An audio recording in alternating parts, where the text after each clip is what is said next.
Don, I know that you've worked in 30 different countries, and you've been working in Asia for the past 5 years. So what are some of the difficulties you've found in communicating in a multicultural environment? Yeah, I've had quite a bit of experience in working across different cultures, and there are certainly a lot of challenges in doing that effectively.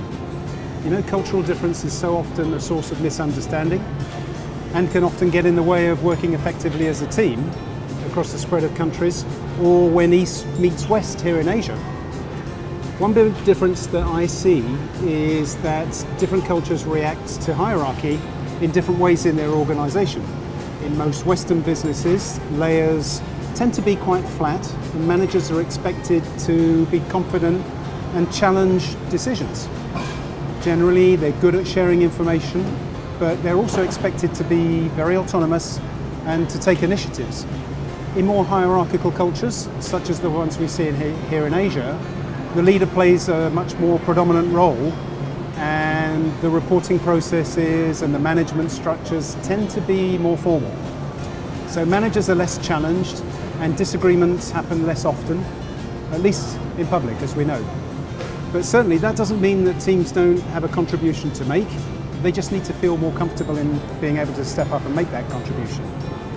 So the second challenge I find is that very often English, which without doubt is the international business language, and I see a lot of misunderstanding and frustration because of accents, because of lack of fluency in non-native English speakers.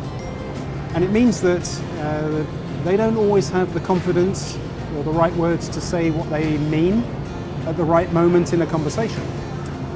So what often happens is that it's the English speakers that lead the discussion, and that often creates an imbalance, which I don't think is always productive. And you know, people in Asia often tell me that they somehow feel less competent when they can't contribute in the same way, and that again is a potential source of conflict and frustration. So I think the last thing I see is that in most Western cultures, managers like to move into action quickly. They do that with a minimal analysis, and they expect people to react quickly as well. They give importance to getting things done, and they manage problems as they occur along the way.